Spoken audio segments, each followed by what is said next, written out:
Hello friends, मैं सुनील शर्मा और आप सभी का एमबीबीएस बायोलॉजी क्लासेस में स्वागत है। आज का जो क्लास होगा वो 2020 के मॉडल सेट। तो 2020 में मॉडल सेट एक ही आया था, तो मॉडल सेट 1 जो है उनका ऑब्जेक्टिव क्वेश्चन जो है वो आपको इस वीडियो में देखने को मिलेगा। ठीक है, तो एक बार हम आपको फिर से रिपीट कर दें कि आप लोगों को बता दें कि मेरा जो पहला वीडियो जो मॉडल सेट पर बना हुआ था वो 2021 के फर्स्ट मॉडल सेट का ऑब्जेक्टिव क्वेश्चन का सॉल्व पेपर था, जो कि आप पहले अगले वीडियो बना चुके हैं।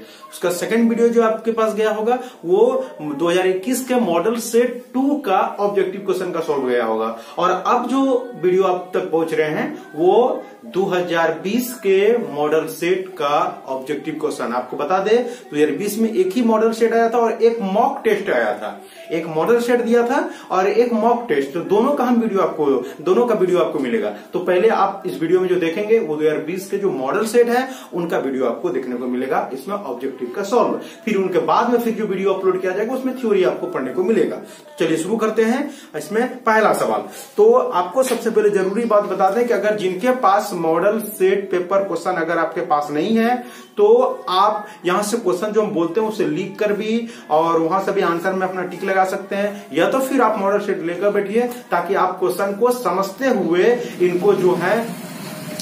हुए पढ़ते चले जाएंगे, जिससे आपको काफी आसानी होगा और एग्जाम में क्वेश्चन आने पर आपको कोई दुविधा नहीं रहेगी और सही जवाब आप मार पाएंगे। चलिए ठीक है, अब शुरू करते हैं।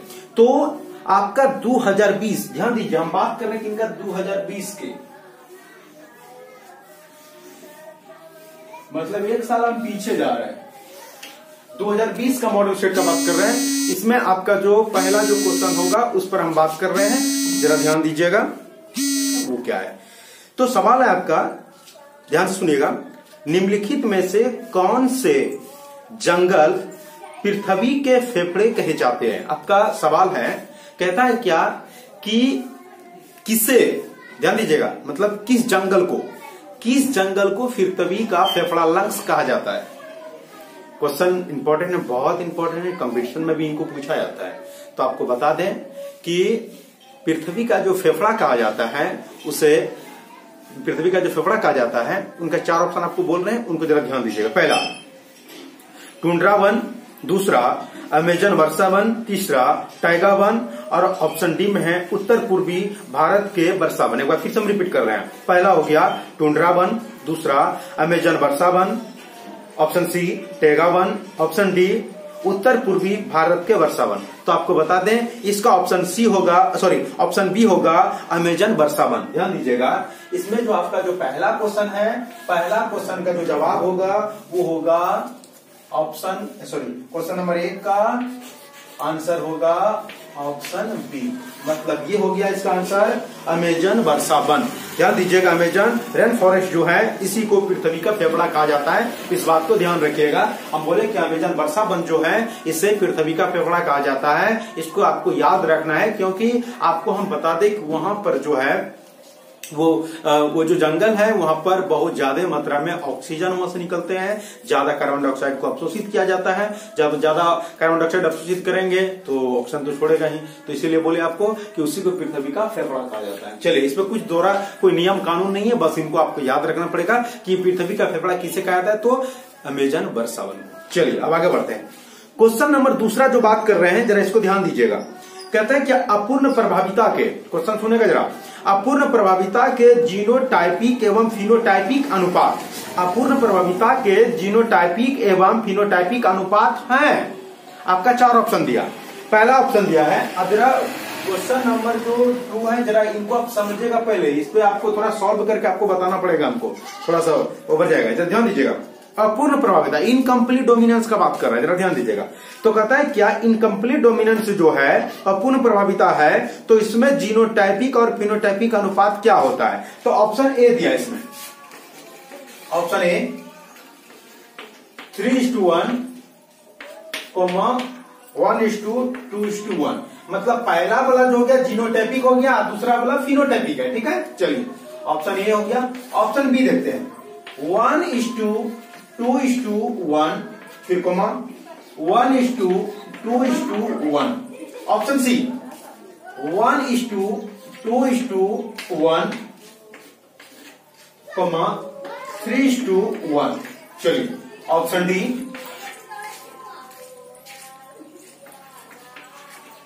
नन ऑफ दिस, इनमें से कोई नहीं। चलिए तो इनका 4 ऑप्शन दिया हुआ है, इनमें 4 ऑप्शन में से कौन सा होगा? तो इसमें अगर आपको हम इसमें बोल दिए कि चलिए ऑप्शन बी होगा इनका सही जवाब, लेकिन सवाल तो यहां बनेगा बाबू, आखिर ये ऑप्शन बी आप कैसे बोल दिए? उनके लिए आपको इनकम्प्लीट डोमिनेंस को जानना होगा, इनकम्प्लीट डोमिनेंस को जानना होगा। तो हम थोड़ी सी इनके बारे में बतला देते हैं और आपका यहां पर हम क्रॉस करके भी दिखा देंगे आपको, ताकि आपको समझने में आसानी हो जाए और आपका इनकम्प्लीट और इनकम्प्लीट डोमिनेंस का जो जीनोटाइपिक और फिनोटाइपिक रेशियो है वो आपको कंप्लीट समझने में आ जाएगा। तो हम आपको पहले परिभाषा बता देते हैं। इनकम्प्लीट डोमिनेंस में क्या कहते हैं कि जब डोमिनेंस की क्रिया पूर्ण रूपेण दिखाई नहीं देती है, मतलब क्या हुआ कि कंप्लीट रूप से दिखाई ना दे। ध्यान दीजिएगा, मतलब क्या बोले जब आपको क्या बोले, जब ध्यान दे, बोले कि जब प्रभाविता यानी प्रभावी जो होगा, बोले जब डोमिनेंस की क्रिया पूर्ण रूपेण दिखाई नहीं, हल्का दिखाई देगा, मतलब पूर्ण नहीं दिखाई देगा। वही बोले कि जब डोमिनेंस की क्रिया पूर्ण रूपेण दिखाई नहीं देती है तो उसे इनकम्प्लीट डोमिनेंस या तो फिर अपूर्ण प्रभाविता कहते हैं। ठीक है, हम आपको बता दें कि जो इनकम्प्लीट डोमिनेंस जो है इसको कैरेंस नामक कोरेंस, तो कोरेंस नामक वैज्ञानिक ने सबसे पहले मिराबिलिस जलापा नामक पौधा में देखा था। मिराबिलिस जलापा यह एक पौधा का नाम है, इसी को 4 o'clock प्लांट कहते हैं। तो उसी पर हम क्रॉस करके आपको बतलाएंगे कि कैसे इन्होंने किया। ये क्रॉस करके ऑप्शन जो बी होगा इनका यही जवाब होगा, कैसे होगा वो हम आपको बतला रहे हैं, जरा ध्यान दीजिएगा। चलिए तो हम जो बात कर रहे हैं, तो आपको इनकम्प्लीट डोमिनेंस की सवाल पूछता है कि इनकम्प्लीट डोमिनेंस को सबसे पहले जो है, इनकम्प्लीट डोमिनेंस को सबसे पहले किस पौधा में देखा गया? तो इनकम्प्लीट डोमिनेंस को सबसे पहले मिराबिलिस जलापा, मिराबिलिस जलापा ये पौधा का नाम है। मिराबिलिस जलापा का इसी का एक और नाम है जो आपको बता रहे हैं, 4 o'clock प्लांट।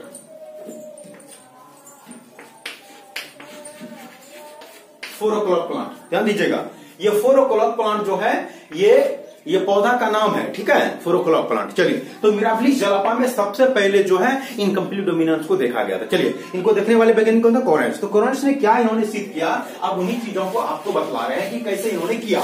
चलिए अब जरा ध्यान देते हैं इसको पहले। तो मिराबिलिस जलापा को मतलब ये इनकम्प्लीट डोमिनेंस को समझने के लिए कोरेंस ने मिराबिलिस जलापा का 2 पौधा लिया। एक पौधा लिया लाल रंग का पुष्प वाला पौधा लिया, और एक पौधा लिया सफेद रंग का पुष्प वाला। अब जरा ध्यान दीजिएगा, लाल रंग पुष्प वाले जो पौधे थे वो लंबे और नर। ध्यान दीजिएगा, उन्होंने जो मेल प्लांट लिए, ध्यान दीजिएगा, तो मेल प्लांट लिए कैसा, तो उन्होंने रेड पुष्प वाले लिए। कौन सा पुष्प? रेड। और रेड पुष्प जो लिए, और ये पौधा कैसा था? टॉल था। टॉल मतलब क्या हो गया, यहाँ पर लंबा का बात कर रहे हैं, मतलब लंबा मतलब कि वो लंबा पौधा था। ऐसे लंबा से उतना हमको गुण से कोई मतलब नहीं है, लेकिन आपको बता दे। तो रेड पुष्प वाले, जैसे भी यहाँ पर लंबा और गौना कोई मतलब नहीं है, तो रेड पुष्प लिया। तो रेड को सूचित करते हैं कैपिटल आर से। ठीक है, चलिए अब उन्होंने जो एक और पौधा लिया जिसका पुष्प का रंग सफेद था, तो वो मादा पुष्प थे, मतलब मादा पौधे थे। तो उसके पुष्प का रंग कैसा था? व्हाइट। तो इसलिए यहाँ पर व्हाइट दर्शा दिया। अब व्हाइट को यहां पर सूचित करते हैं स्मॉल आर। चलिए ये अप्रभावी दर्शा गया, ये प्रभावी दर्शा गया। ठीक है, चलिए अब इन दोनों को क्रॉस करते हैं। तो आपको बता दें यहां पर कि क्रॉस करने से पहले गैमीट बनता है। गैमीट का मतलब युग्म। तो गैमीट बनेगा तो इनका आधा हो जाएगा। तो कैपिटल 2 बार है तो आधा कितना होगा? 1 आर गैमीट बना। इनका भी गैमीट बनेगा तो 1 आर होगा। चलिए अब इन दोनों को क्रॉस करते हैं। तो क्रॉस जब करेंगे तो क्या होगा? कैपिटल आर और स्मॉल आर। आप जरा ध्यान दीजिएगा, यहां पर जो कैपिटल आर है वो प्रभावी होगा, कैपिटल आर प्रभावी होगा और स्मॉल आर जो है अप्रभावी होगा। तो प्रभावी जो होते हैं उसी का कलर होता है। तो यहां पर जो है कैपिटल और स्मॉल आर, जरा ध्यान दीजिएगा कि जो प्रभावी होता है उसी का कलर दिखेंगे। तो कैपिटल आर प्रभावी होगा क्योंकि ये रेड कलर है। ध्यान दीजिएगा, ये प्रभावी होंगे। ध्यान दीजिए, ये प्रभावी और ये अप्रभावी है। तो प्रभावी यहाँ कैपिटल आर है तो कैपिटल में प्रभावी दिखेंगे। तो इस पुष्प का रंग कैसा होगा? लाल होगा। लेकिन यहां पर पुष्प का रंग लाल न होकर ये पिंक हो गया। पिंक मतलब ये गुलाबी। ध्यान दीजिए, सवाल उठता है। अभी तक मेंडल ने जो अपने प्रभाविता का जो फर्स्ट लॉ जो दिया था उसमें उन्होंने कहा था कि जब प्रभावी और अप्रभावी के बीच क्रॉस कराया जाएगा तो उसी जीन का गुण दिखाई देगा जो प्रभावी है। तो जबकि यहाँ कैपिटल और प्रभावी होना चाहिए तो रेड पुष्प का रंग रेड होना चाहिए, लेकिन रेड नहीं होकर कैसा हो गया, पिंक। मतलब पूर्ण रूप से ये प्रभावी यहाँ पर नहीं दिखा, तो क्या हो गया, गुलाबी। चलिए, ये जो कैपिटल आर था ये F1 पीढ़ी का पौधा हो गया। ये कैसा पौधा हो गया, F1 पीढ़ी का। चलिए अब F2 पीढ़ी देखते हैं। तो F2 पीढ़ी में क्या होता है, F1 इंटू F1। तो F1 क्या था, तो capital R small R, capital R small R. चलिए अब क्रॉस करते हैं। तो इस कैपिटल आर को इस कैपिटल आर से पहले ध्यान दीजिएगा, इस कैपिटल आर से ही दोनों को एक बार कर देंगे क्रॉस, और फिर एक बार स्मॉल आर से दोनों को कर देंगे। चलिए, तो कैपिटल आर को कैपिटल आर से, तो कैपिटल हो जाएगा। चलिए, पौधा कैसा हो जाएगा, ये दोनों जब कैपिटल है तो रेड ही होगा, है ना। चलिए आगे बढ़ते हैं। अब जब कैपिटल आर एक बार कैपिटल से, अब स्मॉल आर से होगा, एक बार किससे, स्मॉल आर से। क्या होगा, कैपिटल आर स्मॉल आर। तो पौधा कैसा हो जाएगा, ये रेड नहीं होगा, ये रेड ना होकर क्या हो जाएगा, ये पिंक हो जाएगा। पिंक मतलब गुलाबी। चलो आगे बढ़ते हैं, इनका काम हो गया। अब स्मॉल आर का काम करते हैं। तो स्मॉल आर को पहले एक बार कैपिटल आर से, चलिए स्मॉल आर को एक बार किससे किया, कैपिटल आर से। जब स्मॉल आर को कैपिटल आर से करेंगे तो इसमें पहले कैपिटल को ही लिखा जाता है, तो कैपिटल आर तब कौन होगा, स्मॉल आर। तो ये भी पौधा कैसा होगा, ये भी पिंक होगा, मतलब क्या, गुलाबी। ठीक है, अब ये स्मॉल आर का कैपिटल आर से कर दिए, अब स्मॉल आर को स्मॉल आर से कर देते हैं, स्मॉल आर को स्मॉल आर से कर देते हैं। क्या हो जाएगा, स्मॉल आर। और पौधा ये जो स्मॉल आर ये किसको सूचित कर रहा है, तो पुष्प सफेद है, मतलब ये व्हाइट को सूचित कर रहा है, व्हाइट मतलब ये सफेद हो जाएंगे। ठीक है, तो आप जरा ध्यान दीजिएगा यहां पर। तो ये जो कैपिटल आर और कैपिटल आर वाला जो था, मतलब जो रेड वाले थे वो कितना है, एक है। तो डायरेक्ट यहां लिखते हैं, नीचे लिखेंगे। इसलिए पहले यहां पर जो आपका सवाल क्वेश्चन में जीनोटाइपिक है तो जीनोटाइपिक लिखते हैं, उससे कोई फर्क नहीं पड़ता है। तो सर फिनोटाइपिक बोलेगा, फिनोटाइपिक बोलेंगे, तो पहले जीनोटाइपिक लिखना है, तो लिख देते हैं पहले जीनोटाइपिक रेशियो। चलिए जरा ध्यान दीजिएगा, जीनोटाइपिक मतलब जीन क्या था पर, तो ये कैपिटल आर वाला केटो है, मतलब ये जो कैपिटल वाला केटो है एक ही है, क्योंकि यहाँ तो कैपिटल स्मॉल आर है, यहाँ कैपिटल स्मॉल आर है, ये स्मॉल आर है, मतलब ये वाला कैपिटल आर वाला केटो है, एक ही है। तो 1:2 ये कैपिटल और स्मॉल आर वाला केटो है। देखिए एगो यहाँ एगो यहाँ, दो हो गया, तो 2:2।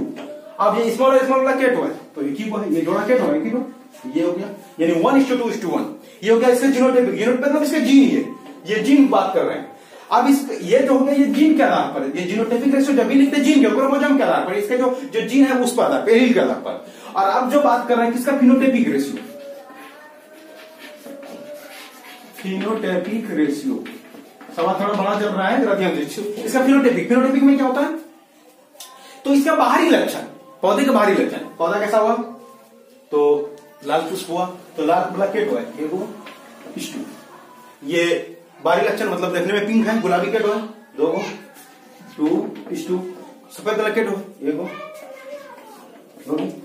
तो जीनोटाइपिक रेशियो 1:2:1 और फिनोटाइपिक रेशियो 1:2:1। आपको बता दें, हम लोग जब भी याद करते हैं तो पहले फिनोटाइपिक रेशियो लिखते हैं, तब जीनोटाइपिक रेशियो लिखते हैं, लेकिन आपका सवाल जो क्वेश्चन में कह रहा था पहले जीनोटाइपिक बताइए तब फिनोटाइपिक बताइए, इसीलिए ऐसा निकालना पड़ा आपको। तो देख लीजिए, तो इसका जीनोटाइपिक रेशियो भी 1:2:1 और फिनोटाइपिक रेशियो भी 1:2:1। तो इसका ऑप्शन जो बी नंबर था उसका सही जवाब होगा, मतलब इसमें ऑप्शन जो बी होगा उसका सही जवाब होगा। चलिए हो गया, आप लोग स्क्रीनशॉट ले सकते हैं या तो फिर नोट भी कर सकते हैं। चलिए अभी दिखाते हैं।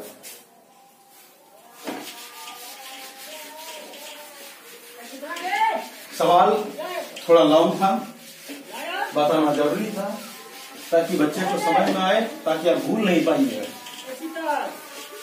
चलिए अब क्वेश्चन नंबर जो हम आपसे बात करने वाले हैं तीसरा, एक पोषी स्तर से दूसरे पोषी स्तर में असंतुलित ऊर्जा की मात्रा कितनी होती है। चलिए ऑप्शन दिया है, ए नंबर 5%, बी नंबर में दिया 10%, सी नंबर 50%, डी नंबर में 15%। फिर से क्वेश्चन, एक पोषी स्तर से, ध्यान दीजिएगा, एक पोषी स्तर से दूसरे पोषी स्तर में स्थानांतरित ऊर्जा की मात्रा कितनी होती है।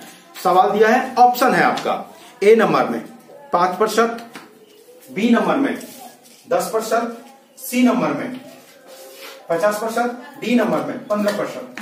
तो आपको बता दें इसका आंसर होगा बी नंबर, मतलब 10%। अब आप पूछेंगे 10% ये क्यों, तो आपको हम बता दें, इसमें कोई चौंकने वाली बात नहीं है। आपको बता दें एक वैज्ञानिक था जिसका नाम था लिंडेमैन, ध्यान दीजिएगा। लिंडेमैन ने 1942 ईस्वी को, ध्यान दीजिएगा, लिंडेमैन ने 1942 ईस्वी को ऊर्जा प्रवाह के 10% का नियम दिया था। एनर्जी फ्लो का 10% उन्होंने लॉ दिया था। ऊर्जा प्रवाह के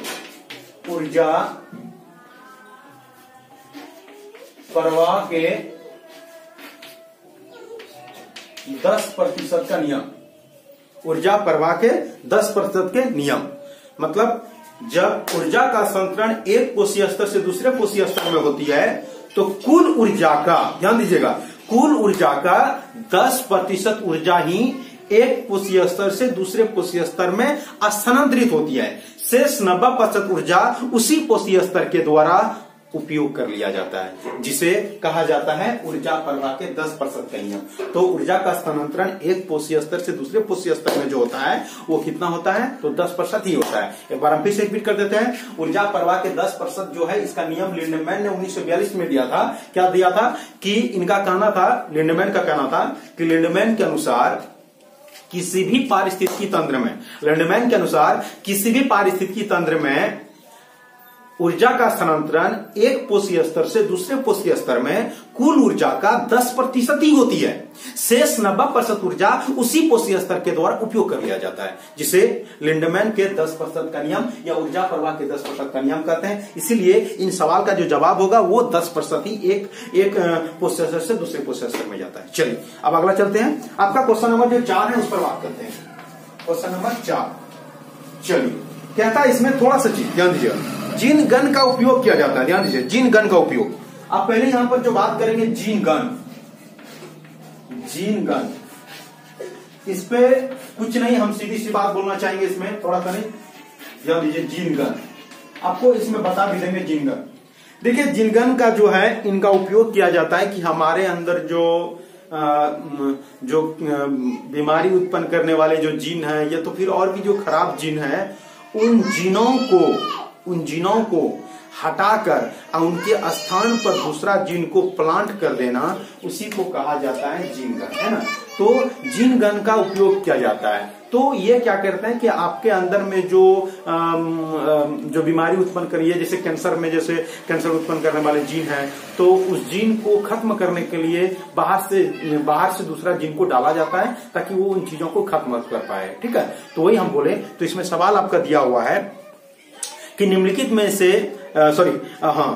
में से किस कार्य के लिए जीन गन का उपयोग होता है। आपका ऑप्शन दिया है प्लाज्मिड को काटने के लिए, प्लाज्मिड जो है ये वेक्टर है, तो उनको काटने के लिए, ऑप्शन बी डीएनए को काटने के लिए, ऑप्शन सी डीएनए के शुद्धिकरण करने के लिए, ऑप्शन डी विजातीय डीएनए को अथिते कोशिका में पहुंचाने के लिए। मतलब यहां पर जो दिया हुआ है, आप जरा ध्यान दीजिएगा कि विजातीय डीएनए को अथिते कोशिका में पहुंचाने के लिए, मतलब इनको एक तरह का ये समझिए कि उनको हटाने के लिए, बात समझ रहे हैं ना। तो आपका इनमें जो ऑप्शन नंबर जो डी हो जाएगा वो हो जाएगा कि विजातीय डीएनए को अतिदेव कोशिका में पहुंचाने के लिए जो है इनका उपयोग किया जाता है जीन गन का। आपको सीधा बोल रहे, जीन गन का जो उपयोग किया जाता है हमारे अंदर जो खराब जीन है उनको हटाने के लिए जो है दूसरा जीन को डाला जाता है। चलिए, तो इनका आंसर डी नंबर हो जाएगा, 4 का आंसर हो जाएगा डी नंबर।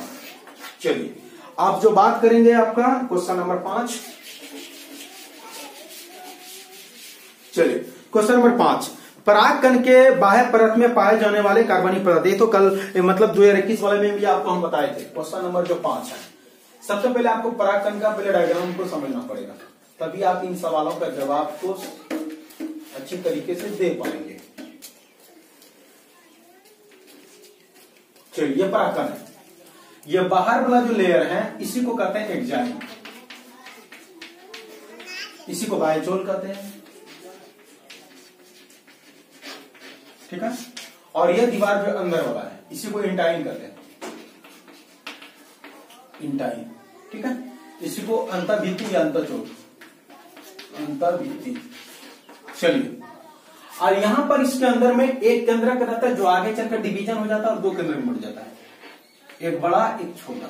ध्यान दीजिएगा, ये बड़ा वाला जो हो गया ये वेजिटेटिव हो गया, वेजिटेटिव, वेजिटेटिव न्यूक्लियस ये अंदर वाले को, और ये छोटे वाले जो हो गया ये छोटे वाले को कहते हैं जेनरेटिव, जेनरेटिव, जेनरेटिव न्यूक्लियस। आप पूरे को सेल बोलेंगे, अंदर वाले को केंद्रक बोले, आप पूरे को वेजिटेटिव सेल बोलेंगे, आप पूरे सेल को बोलेंगे जेनरेटिव सेल, आप केंद्रक को बोले जेनरेटिव न्यूक्लियस। ये दो में बढ़ जाता है, ठीक है, दो में बढ़ जाता है। अगर एक रहेंगे तो ओनली न्यूक्लियस बोलेंगे, जब दो में बढ़ जाएगा तो अवस्था होगा। इनके पीछे रीजन है जो आपको बताएंगे। तो ये जो एक्जाइन है, बाह्यचोल है, ये बाह्यचोल बना रहता है स्पोरोपोलिनिन का। ध्यान दीजिएगा, ये बाह्यचोल बना रहता है स्पोरोपोलिनिन का, स्पोरोपोलिनिन का, ठीक है। और ये जो इंटाइन है ये बना रहता है सेल्यूलोज का, सेल्यूलोज का, ठीक है। इंटाइन बना रहता है सेल्यूलोज का, और ये जो एक्जाइन है वो बना रहता है स्पोरोपोलिनिन नामक रासायनिक पदार्थ का, ठीक है। तो सवाल ये बहुत बार पूछा भी गया है कि बताइए एक्जाइन किसका बनाते हैं, क्या बोलेंगे, तो स्पोरोपोलिनिन नामक रासायनिक पदार्थ, और इंटाइन बनाता है सेल्यूलोज का, ठीक है। अब जरूरी बात, यहां पर जो वेजिटेटिव न्यूक्लियस देख रहे हैं, वेजिटेटिव जो न्यूक्लियस है, वेजिटेटिव सेल बोल सकते हैं, और केंद्रक को इसके वेजिटेटिव न्यूक्लियस कहता है। तो वेजिटेटिव न्यूक्लियस पाइप का निर्माण करता है, मतलब इस जगह पर जनन छिद्र, इसका जनन छिद्र रहता है, जर्मपोर कहते हैं इसको, जर्मपोर। तो इससे जो छिद्र बनाएंगे ये बनाएंगे, ठीक है। ये छिद्र पहले जो पराग नली, पराग नली का जो निर्माण करेगा ये वेजिटेटिव सेल, और ये जो जनरेटिव सेल है, ये जनरेटिव सेल जो है, ये जनरेटिव जो न्यूक्लियस है, यही पूरे को जनरेटिव सेल बोले। ये जनरेटिव सेल आगे चलकर इसमें टूट जाएगा दो भाग में, ये इसी पाइप में जो है वो टूट जाएगा। पाइप कौन बनाया, तो पाइप बनाया वेजिटेटिव सेल, और ये जनरेटिव सेल क्या करेगा, ये टूट जाएगा दो भाग में।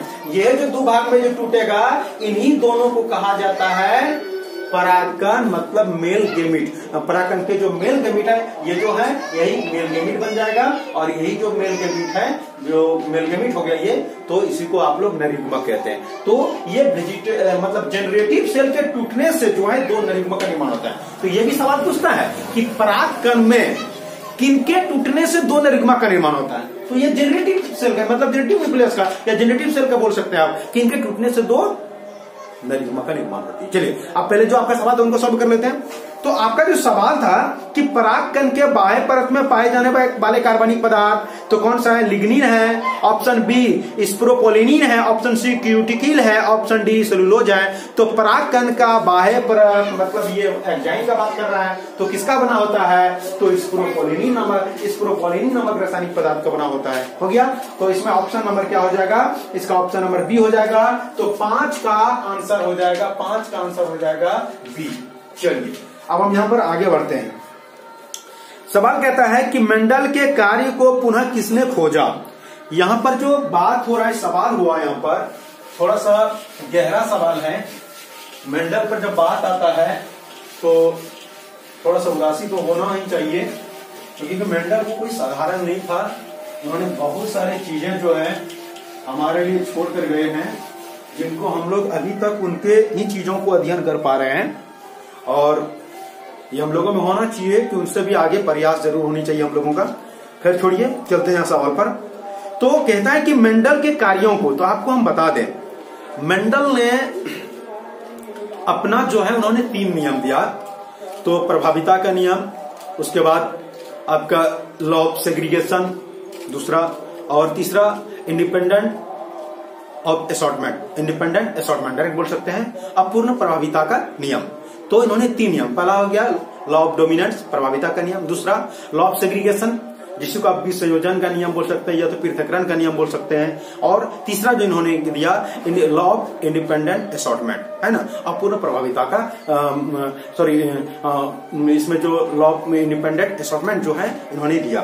तो इनके इन्होंने 3 नियम दिए। तो फिर इनके नियम को भी जब इनके डेथ करने के बाद जो है, डेथ करने के बाद जो इनको फिर जो इनके बारे में पता चला कि इन्होंने दिया, फिर इनको जो है सम्मानित भी किया गया, क्योंकि वो तो थे नहीं। इनके अलावे जो है इनके बारे में जो अध्ययन किया और फिर इनके बारे में सभी के सामने में पेश किया, तो पेश करने वाले 3 वैज्ञानिक थे। 3 वैज्ञानिक ने मिलकर ये काम किया था, एक वैज्ञानिक ने 3 वैज्ञानिक। आपको बता दें कि मेंडल उस समय में और की वैज्ञानिक के तुलना में उस समय में छोटे थे, क्योंकि उन्होंने अभी कोई ऐसा खोज नहीं किया था। उस समय सब डार्विन के पीछे पड़े हुए थे, क्योंकि वो अपने खोज में थे, तो उनके पीछे वो लगे थे। लेमार्क जो है, तो उन लोग जो वो तो बड़े साइंटिस्ट में से आते थे, क्योंकि उन्होंने और भी बहुत सारे खोज कर चुके थे, सब उन्हीं पर ध्यान था। तो इन्होंने उस समय ये उतना बड़े नहीं थे, लेकिन इन्होंने बहुत सारी चीजों को खोज कर दिया। तो चलिए इनका खोज किसने किसने किया, उन पर हम थोड़ा सा बात कर लेते हैं। ऑप्शन ए दिया है Hugo de Vries, option B Ivan Tschermak, option C Correns, option D मेसमी। तो आपको हम बता दें ये तीनों वैज्ञानिक थे जिन्होंने मेंडल ने जो खोज किया उनको फिर से रिपीट करने वाले जो वैज्ञानिक थे, ये तीनों कौन कौन, ह्यूगो डी वरीज, इवान शार्मेक और कोरेंस, ये तीनों वैज्ञानिक थे। चले इनका ऑप्शन डी होगा, इनमें सभी नंबर का होगा इनमें से सभी। चलिए अब अगला क्वेश्चन नंबर 7 कहते प्रारंभक कोडन है ना, इनिशियल कोडन का बात कर रहे हैं। तो इसमें कोई जरूरी नहीं है, इसमें आपको याद रखना पड़ेगा कि जो प्रारंभिक जो कोडन है किसको कहा जाता है, AUG को। ध्यान दीजिएगा, AUG इसको प्रारंभिक कोडन कहते हैं। तो ए का मतलब हो गया एडेनिन, ये मतलब एडेनिन हो गया,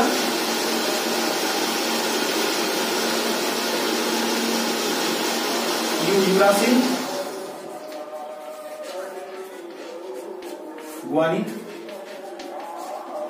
चलिए हो गया। अब जो हम बात करने जा रहे हैं आप लोगों से, तो इसका जो आंसर हो जाएगा तो आप बता दिए, 7 नंबर का जो आंसर होगा वो बी नंबर होगा। चलिए अब क्वेश्चन नंबर जो 8 है, कहता है हिमगिरी निम्नलिखित में से किसका फसल का प्रजाति, आपको बता दीजिए गेहूं का है। इसमें कुछ नहीं, ये याद रखने वाली चीजें हैं।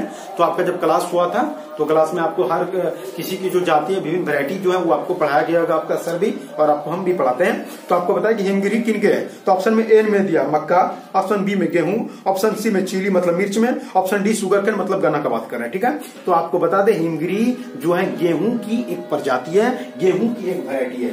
तो 8 नंबर के जो आंसर हो जाएंगे वो बी नंबर हो जाएगा। चलिए अब जो बात कर रहे हैं क्वेश्चन नंबर 9, चलिए वही सवाल जो रिपीट हो गया आपको बता दें। 9 नंबर हम अभी तुरंत आप लोगों को बात किए थे। कहता आवृत बीजों में कौन से कोशिका 2 नर युग्मकों को उत्पन्न करते, कौन कोशिका, तो जनन कोशिका मतलब जनरेटिव सेल, ऑप्शन दिया है काई कोशिका मतलब वेजिटेटिव सेल, ऑप्शन बी दिया है जनन कोशिका मतलब generative cell, option C microspore, option D लघु मातृ कोशिका माइक्रो मदर सेल। 4 ऑप्शन दिया है, तो इनका आंसर हो जाएगा 9 का बी नंबर, जनन कोशिका। जनन कोशिका से ही 2 नर युग्मक का निर्माण होता है। अभी तुरंत इसके अगले वाले में सवाल में हम आपको बताए कि जनन कोशिका से ही 2 नर युग्मक का निर्माण होता है। ठीक है, जनन कोशिका से। तो 9 का हो जाएगा बी, 9 का आंसर क्या हो जाएगा, बी नंबर। चलिए अब अगला 10 नंबर कहता है गोल्डन राइस में कौन सा विटामिन पाया जाता है। ये बहुत इंपॉर्टेंट, कंपटीशन में भी इसको पूछा जाता है। तो आपको बता दें गोल्डन राइस में vitamin A, pro vitamin A पाई जाती है। इसी का ट्रांसफर किया गया जेनेटिक इंजीनियरिंग के द्वारा इनको तैयार किया गया है। ठीक है, चलिए तो आपको बता दें क्वेश्चन नंबर जो 10 है इसका, तो क्वेश्चन नंबर जो 10 है तो वो इनका क्या हो जाएगा, 10 नंबर का ऑप्शन नंबर ए हो जाएगा। ए नंबर इसका विटामिन ए, ऑप्शन ए में ही दिया है विटामिन ए। इसमें कुछ आगे बढ़ने की जरूरत नहीं है, विटामिन ए ही होगा गोल्डन राइस में, क्योंकि गोल्डन राइस में प्रो विटामिन ए को स्थानांतरित किया गया है जेनेटिक इंजीनियरिंग के द्वारा। आपको हम बता दें गोल्डन राइस जो है इनकी जरूरत जो पड़ा है बहुत जरूरी है।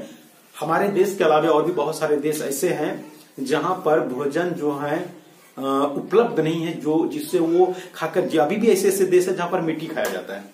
सोचकर हैरानी होती है, लेकिन सही बात है ये। आपको बता दें तो भोजन को बढ़ाने के लिए उसके साथ साथ बहुत सारे ऐसे देश है जहां केवल चावल उपजते हैं, चावल को खाकर अपना जीवन यापन करते हैं।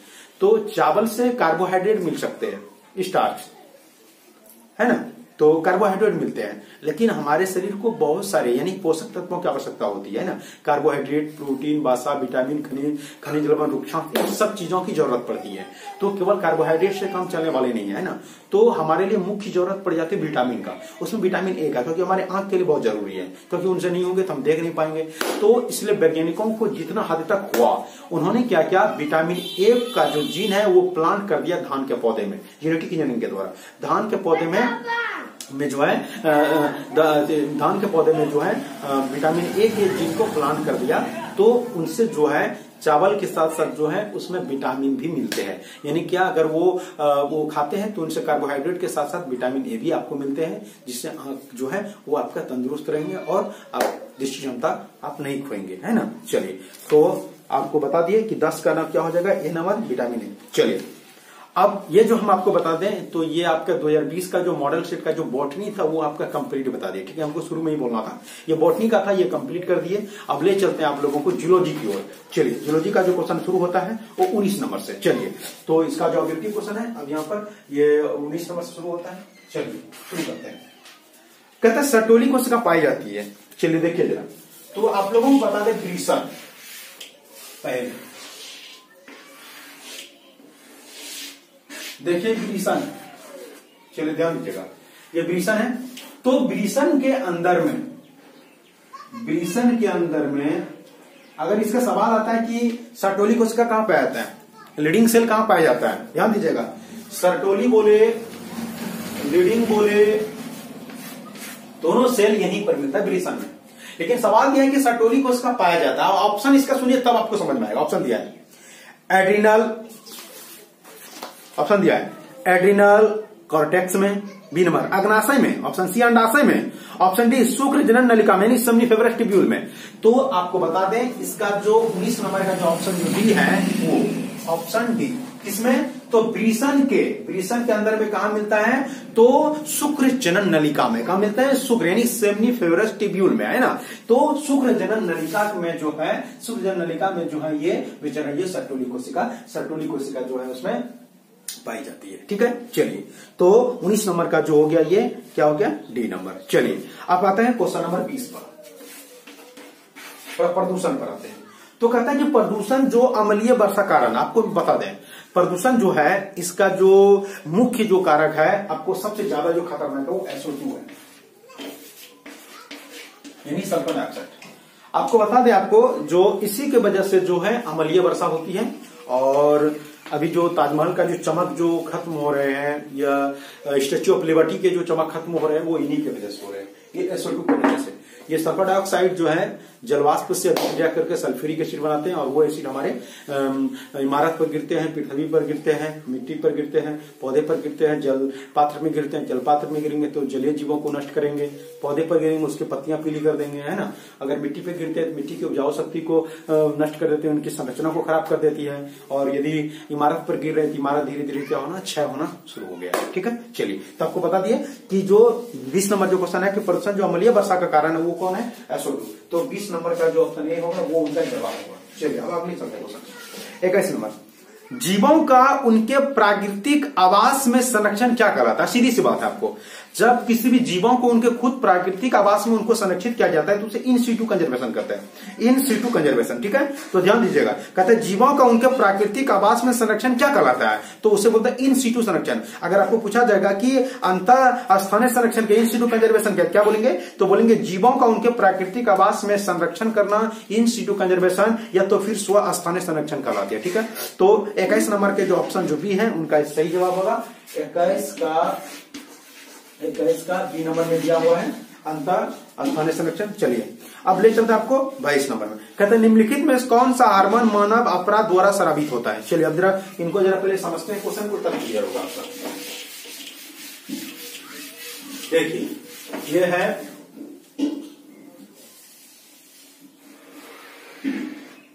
अब गर्भाशय ले चलते हैं आप लोगों को।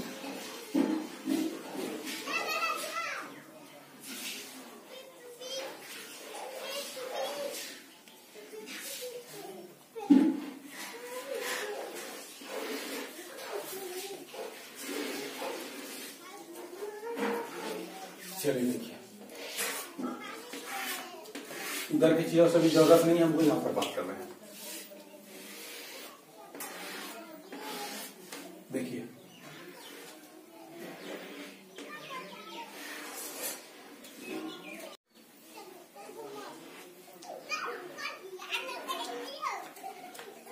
यह इसके अंदर फीटस है, छोटा बच्चा यहाँ पर है। तो इससे देखिए यहाँ पर नाभि से, ये गर्भाशय से एक नली जुड़ा हुआ है, इसी नली का नाम है प्लेसेंटा या अपरा बोलते होता है।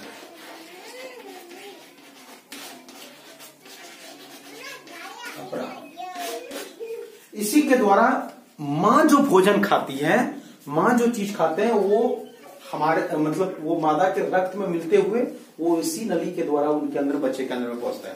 फिर बच्चे को फिर वो ऊर्जा मिलेंगे, फिर वो जो भी लैट्रिन या मतलब जो भी उनके अंदर क्रिया होगी, फिर उसी के द्वारा इस ब्लड से होते हुए फिर मां के शरीर में पहुंच जाएंगे। फिर वो छानन उनका किडनी में होगा, वो आगे की चीज है, ठीक है। तो ये जो नली है यहाँ पर, ये प्लेसेंटा का बात कर रहा है ना, तो ये प्लेसेंटा का तो सवाल इसी पर उठ रहा है। जब आप सवाल को समझिएगा, कहता है निम्नलिखित में से कौन सा हार्मोन मानव अपरा द्वारा स्रावित होता है, मतलब प्लेसेंटा के द्वारा स्रावित होती है। ऑप्शन दिया है A number HCG, option B oestrogen, option C LH, option D FSH। चलिए अब इनको समझते हैं। ह्यूमन, ध्यान दीजिएगा, कैरियोनिक गोनाडोट्रोपिन हार्मोन, ध्यान दीजिएगा। तो ये हो गया जो कि कहां से, प्लेसेंटा अपरा से स्रावित होती है। एस्ट्रोजन, ये हार्मोन मादा के अंडाशय से स्रावित होती है। ये LH ल्यूटिनाइजिंग हार्मोन का बात कर रहे हैं, ये हमारे मतलब ये हमारे अंदर मादा के अंदर में स्रावित होती है। और ये FSH हो गया फॉलिकल स्टिमुलेटिंग हार्मोन, ये भी। तो यहां जो बात कर रहे हैं, तो इसमें जो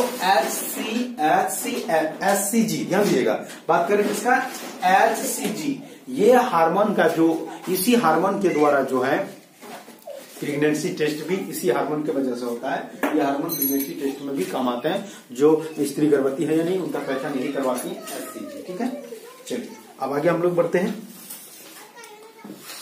आपका अब जो क्वेश्चन नंबर जो 23 होगा, ये इनका जवाब होगा अब क्वेश्चन नंबर 23। चलिए क्वेश्चन नंबर 23 जरा ध्यान दीजिएगा। क्वेश्चन नंबर 23 में कहते हैं वंशागति के गुणसूत्रीय सिद्धांत किसने दिया। इसमें सीधी से आपको बता दें, वंशागति के गुणसूत्रीय सिद्धांत जो है सटन एवं बोबरी, ध्यान दीजिए, बोबरी, तो बोले सटन और बोबरी ने दिया था। तो इसका 23 का ऑप्शन नंबर सी हो जाएगा। इसमें कहीं कुछ नहीं, सब याद रखेंगे कि सटन एवं बोबरी ने जो है, सटन और बोबरी ने जो है वंशागति के गुणसूत्र का गुणसूत्रीय सिद्धांत दिया था, ठीक है। चलिए अगला क्वेश्चन नंबर 24। क्वेश्चन नंबर 24 थोड़ा परिभाषा है, इनको जरा पहले एक बार परिभाषा सुन लीजिए। तो कहता है क्या, आरएनए के सिरे में मिथाइल गुआनोसिन ट्राइफॉस्फेट के जुड़ने की प्रक्रिया को क्या कहते हैं, कैपिंग कहते हैं। परिभाषा सुनिएगा, कहता आपको पूछा जाएगा कैपिंग क्या है, तो बोलेंगे आरएनए के सिरे में मिथाइल गुआनोसिन ट्राइफॉस्फेट के जुड़ने की क्रिया को कैपिंग कहते हैं। तो 24 का ए नंबर हो जाएगा। इसमें कहीं कुछ नहीं, ये सब याद रखने की चीज है।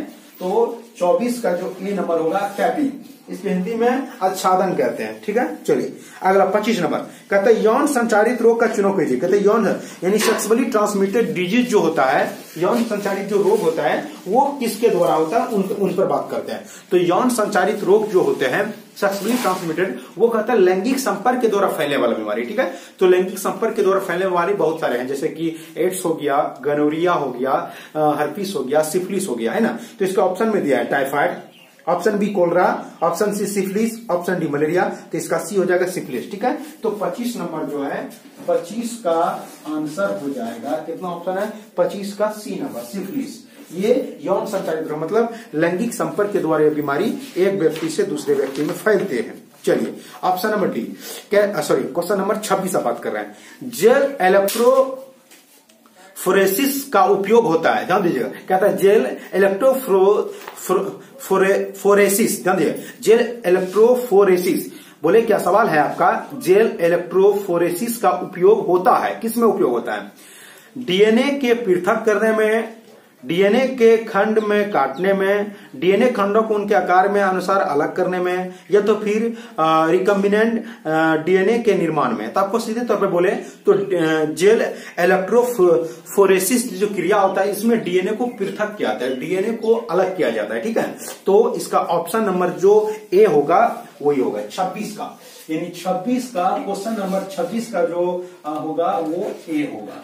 ऑप्शन नंबर 26 का ए क्या होगा, डीएनए अणु के पृथक्करण में। चलिए आप क्वेश्चन ले आते हैं 27। वर्णदत्ता पीड़ित व्यक्ति जो है निम्नलिखित में से किनकी पहचान नहीं कर पाता है।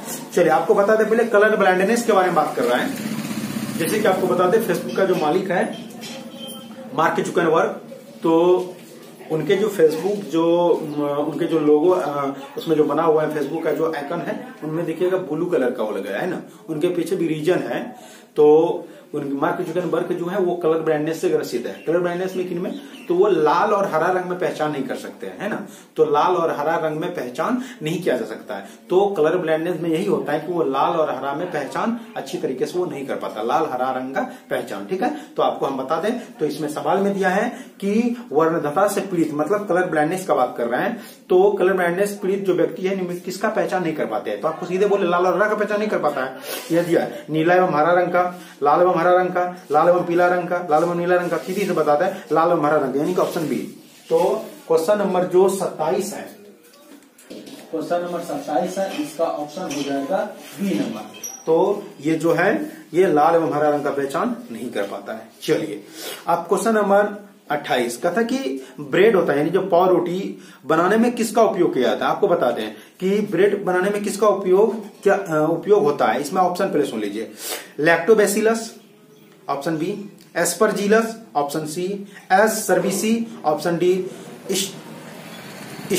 स्ट्रेप्टोबैसिलस। इसमें 4 ऑप्शन, एक बार फिर सुनिएगा, lactobacillus B number, aspergillus option C, S cerevisiae और ऑप्शन डी स्ट्रेप्टोबैसिलस। आपको बता दें एस सर्विसी होगा, क्योंकि एस सर्विसी जो है ये ईस्ट का वैज्ञानिक नाम है। एस सर्विसी ईस्ट का वैज्ञानिक, और पाव रोटी में ईस्ट का उपयोग किया जाता है, यानी कि ब्रेड बनाने में पाव रोटी बनाने में ईस्ट का उपयोग किया जाता है। ठीक है, और ईस्ट का ही वैज्ञानिक नाम क्या है, तो एस सर्विसी। तो 28 का ऑप्शन सी हो जाएगा आंसर।